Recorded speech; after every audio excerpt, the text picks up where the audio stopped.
Hey guys, it's Adam Blackstar, and I wanted to just talk for a few minutes tonight. I don't have anything really planned. I didn't plan to do a video, but I've just got some thoughts swimming around in my head that I wanted to voice. I'm a little bit perturbed tonight after Donald Trump pulled us out of the Paris Climate Agreement. I'm a little bit perturbed, and there's a certain feeling of helplessness that has set in here. And it's not actually about climate change. I certainly would like to stave off the impact of climate change as much as possible, but that has uh, a solution, at least to lessen the impact. There's a solution there. There's even a solution to Donald Trump, so I'm not even really that upset about Donald Trump tonight. A few years down the road, we'll be able to say goodbye to Donald Trump. So uh, it doesn't worry me perhaps as much as it worries some others. What does worry me, I suppose, are the people that put Donald Trump in the position to take us out of the Paris climate agreement. That's what bothers me. And not even those people specifically, but this culture of ignorance, this culture of willful ignorance that that stands behind people like Donald Trump and that dismisses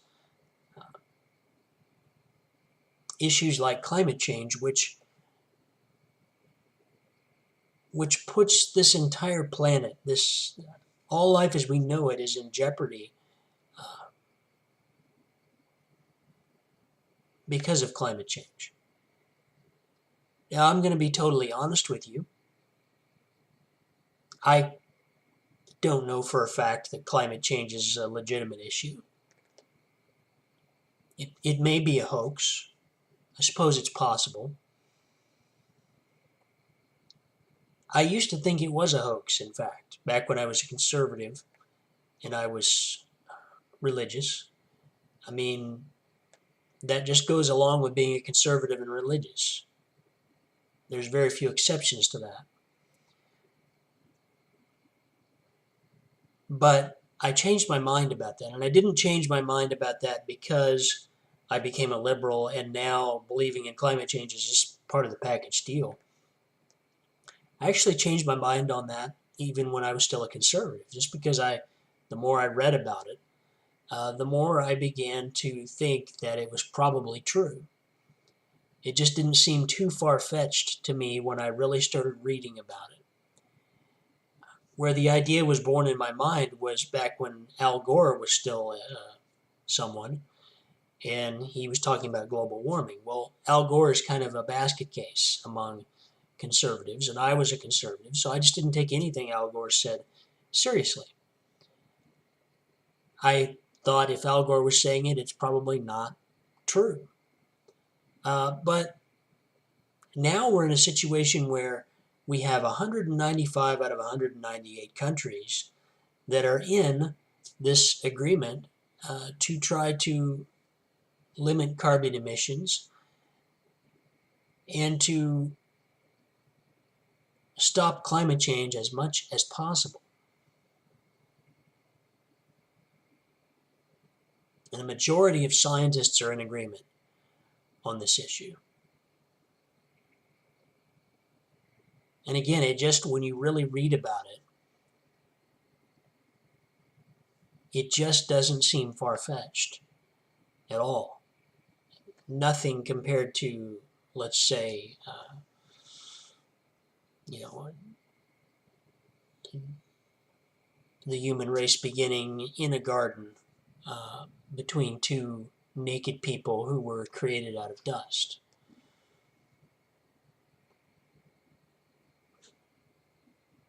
So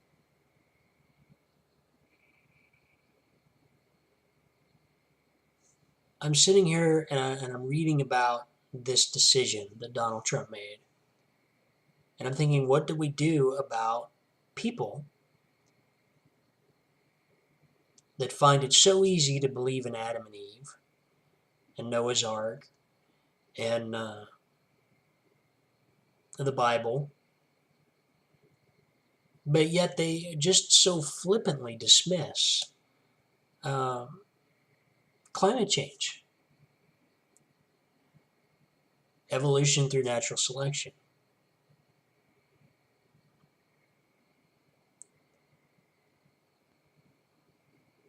Basically anything that would in any way cause them to question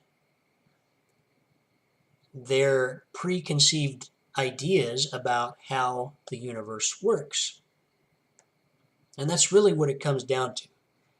That is ultimately why conservatives and the religious right reject these ideas, I believe. If I'm wrong, you can correct me.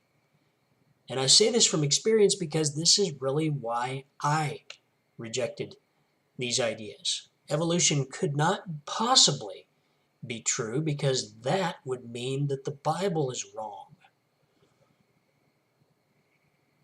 Climate change could not possibly be true because God has a plan. And God, sure, one of these days Jesus is going to come back and God is going to burn the world up, but he's going to do it real quick. I mean, he's not planning to slowly roast us over a long period of time. There's not planned an extinction event that he is not personally presiding over. So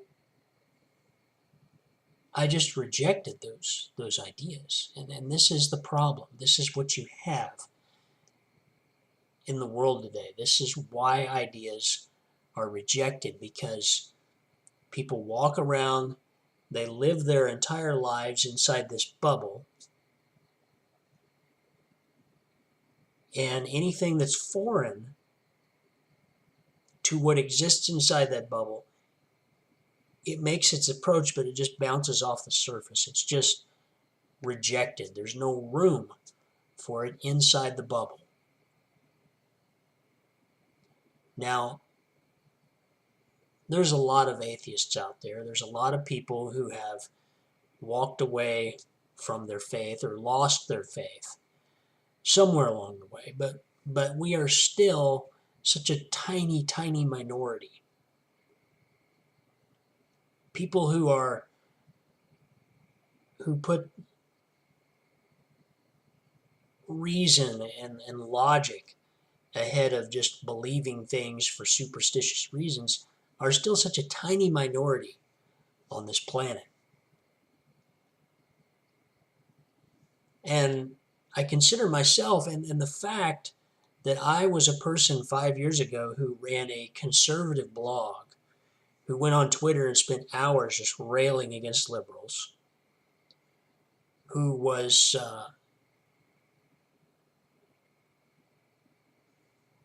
against climate change, he was against anti-science, and basically I was just the complete package. I was like the conservative stereotype. And then for me to do a 180 in just a couple of years to where I'm completely, I'm not going to say that I'm 180 degrees different, but I'm starkly different than I was then.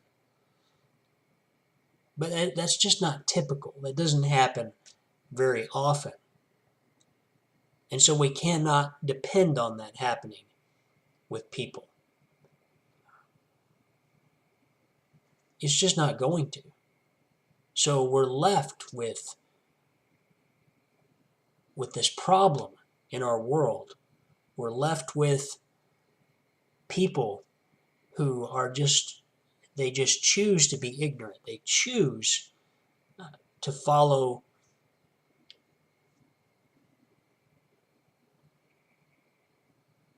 that wide path.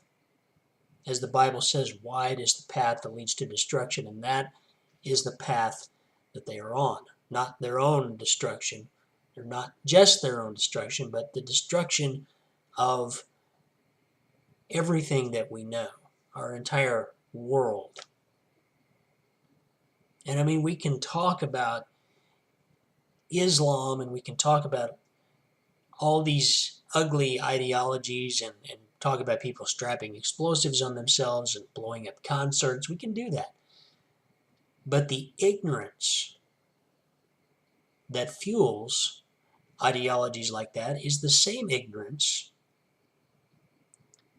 that compels people to vote for ignorant men, that compels people to support science denial, that compels people to just shut down in conversations when they are presented with evidence that their uh, opinion is wrong. I had a couple of conversations with these people today, people who voted for Trump, people who thought climate change is a hoax. And in both cases, they were not remotely receptive to the idea that they could be wrong.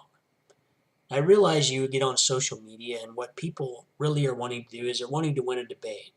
It's not really a fact-finding, a constructive conversation. It's I don't want to be embarrassed by someone else making me look foolish or by proving me wrong. So people are pretty much going to cling to whatever argument that they bring to the conversation. But it stuns me how people are so narrow-minded that they're unwilling to entertain even the possibility that they could be wrong about something.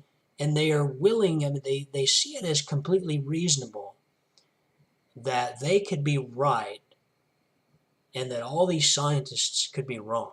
Why? Because they're just pretty sure that climate change isn't true. They're just pretty confident of that. Pretty confident those scientists, they got it wrong. They don't know what they're doing. And they're just walking rank and file behind everyone else. They're just choosing to stay faithful to that ideology.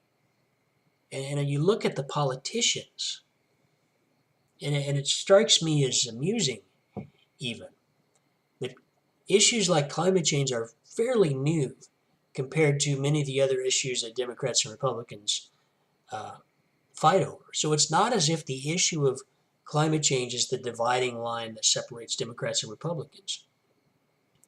Yet, you look at how the parties all fall into line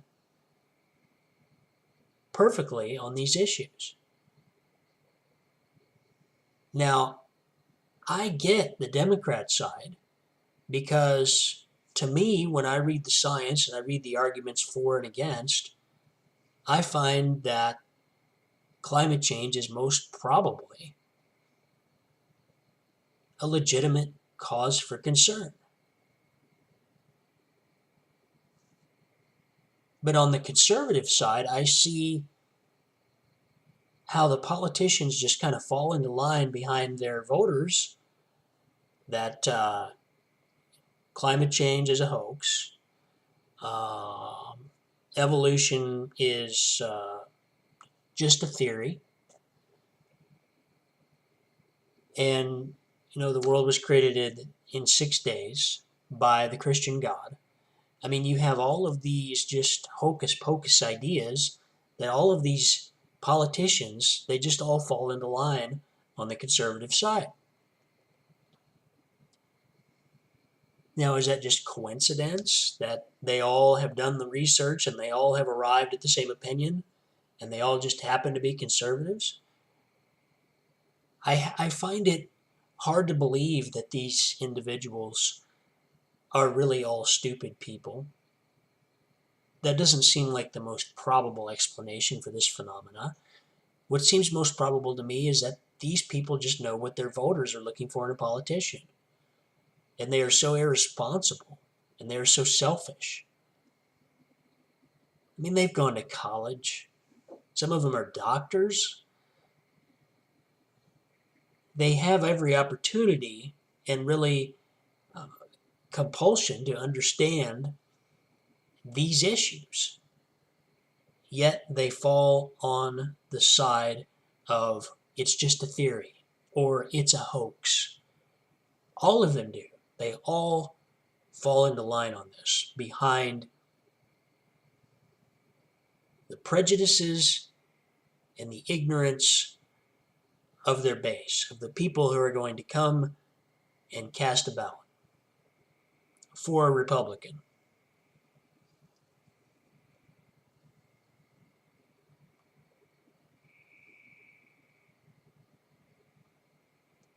So I don't know. This is just me talking, but this is the real concern to me in this world today. Are people who just they're interested in what's in the bubble. They're interested in what affects them. They're interested in their faith. They're interested in going to heaven one day. Their head is just in the clouds, and they do not see the problems that face us here on this planet as being something that is really worth their concern. So how do we talk to these people? How do we approach these people? How do we have a constructive conversation with these people? How do we change? How does that shift occur, or will that shift ever occur, where people who prioritize reason and logic above selfishness and superstition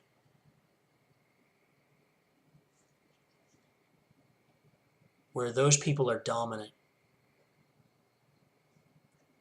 over those who are content to go through life just willfully ignorant to the issues. I know so many believers, and I'm close to some of them.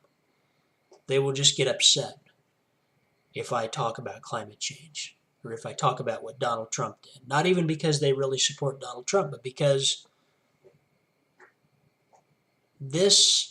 all of these issues, all of these stories, they just take them out of their comfortable place where God's in control, where we don't got to worry about anything except making sure that we go to church and fulfill all the things that the Bible has commanded us.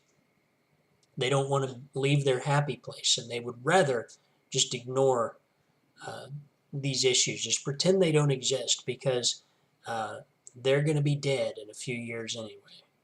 So why worry?